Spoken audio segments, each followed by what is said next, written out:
내 소원이 무엇이냐 하고 하느님이 물으시면 나는 서슴지 않고 내 소원은 대한독립이요 하고 대답할 것이다. 이 유명한 문장 다들 한 번쯤은 들어보셨죠? 네, 그렇죠. 아주 강렬한 시작입니다. 바로 백범 김구 선생께서 남기신 기록 백범일지에 나오는 구절입니다. 오늘은요, 이 책 단순한 회고록이 아니라 정말 그 시대의 아픔, 또 독립을 향한 열망, 그리고 미래를 보는 눈까지 담긴 이 기록의 핵심을 좀 깊이 파헤쳐 보려고 합니다. 맞습니다. 이게 망명지 상해에서 두 아들에게 당신의 삶을 알리려고 쓰기 시작한 거잖아요. 아버지로서의 마음이 절절하게 느껴지죠. 네, 맞아요.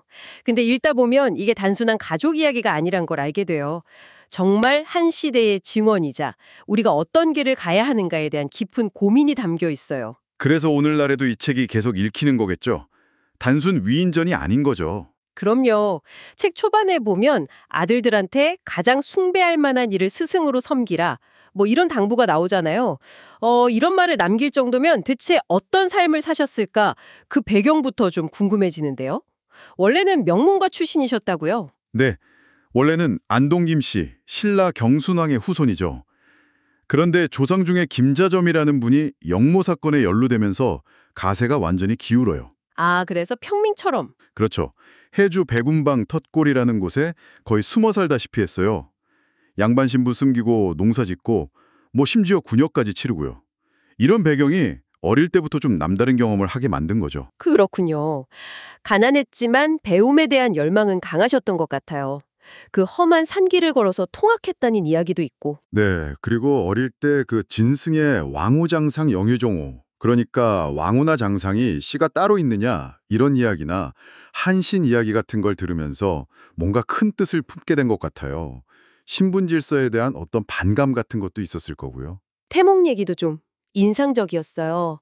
어머니가 푸른 밤송이 안에 붉은 밤 한 톨 얻는 꿈. 그리고 엿새, 이래식이나 난산 끝에 태어나셨다고. 뭔가 시작부터 좀 남다른 느낌이랄까? 네, 그런 설화 같은 이야기들이 있죠. 아버지의 효행 얘기도 그렇고 강직한 성품 같은 게 집안 내력인가 싶기도 하고요. 이런 배경 속에서 이제 시대의 경랑을 만나게 되는 거죠. 특히 동학과의 만남이 중요했던 것 같아요. 아, 동학이요? 네. 호기심의 그 지도자 최시영 선생을 직접 찾아가잖아요.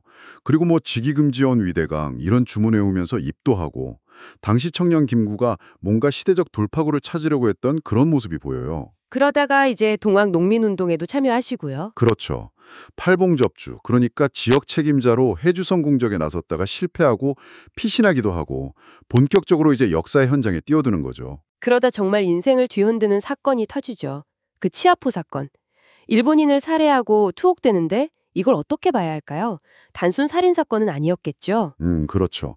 이걸 그냥 개인적인 원한이나 우발적인 살인으로 보긴 어렵고요. 당시 시대 상황, 특히 명성황후 시해 직후였잖아요. 아, 국모 시해. 네. 거기에 대한 어떤 민족적인 분노, 저항의 표현이었다. 이렇게 해석하는 게 일반적입니다. 물론 뭐 논란의 여지는 있을 수 있겠지만요. 이 사건 때문에 엄청난 고초를 겪으시죠. 고문의 사형 선고까지. 네, 해주 감옥, 인천 감옥 거치면서 정말 죽을 고비를 넘기죠. 그런데 그 와중에도 옥중에서 공부를 계속해서 뭐 감옥이 학교가 되었다 이런 신문 기사가 나기도 했어요. 대단한 정신력이죠.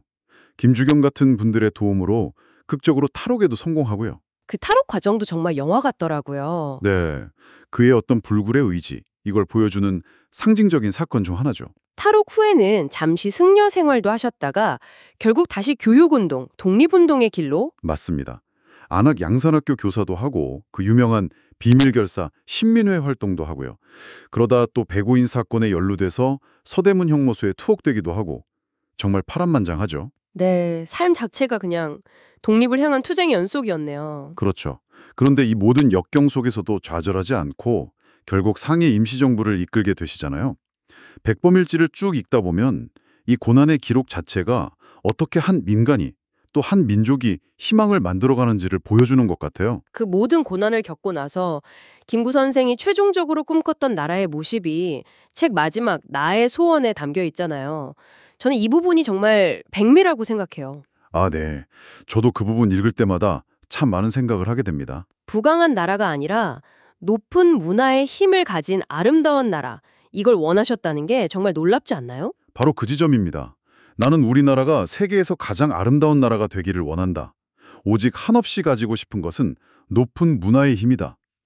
평생을 독립투쟁에 바친 분이 내린 결론이 군사력이나 경제력이 아니라 문화였다는 거. 네, 문화. 남을 침략하거나 괴롭히는 힘이 아니라 사랑의 문화, 평화의 문화로 인류에 공헌하는 그런 나라를 꿈꾸신 거죠.